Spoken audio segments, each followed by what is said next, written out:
Here's the rough prototype on my F-31 Corsair. The Makermotor under here is driving a spool or a capstan, and then just a plastic bushing I found in my spare parts box, and then over to a turnaround pulley, pelican hook to tension the whole thing, and then these ugly things are just limit switches that the length of the line is just long enough so that when this travels to the extreme over there, this line will pull on the switch and kill the autopilot. And that was quite useful when I was troubleshooting it, because it can get a little out of hand.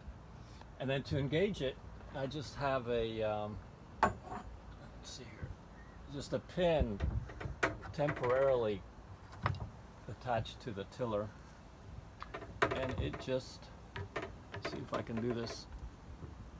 Yeah, it just drops into this bushing. Like, there we go. Sorry about that, camera work. And that's super stiff. This line is it's a Dynamocore 350-pound test, and I use such a skinny line because I don't have to have a very big capstan, and it works really well on this. The diameter of this capstan determines the speed and the gearing, and this I believe is 1.2 inches, which is working out to be just about perfect.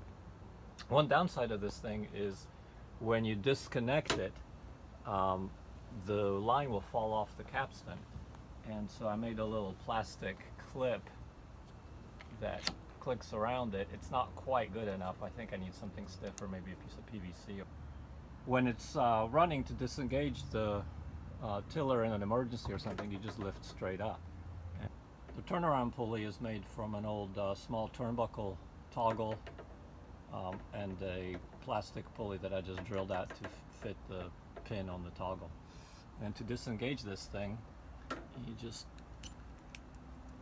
pull that, and then there's got to be a neater way to store it, but right now I just put it under there, kind of move the wires, and it's pretty nicely out of the way.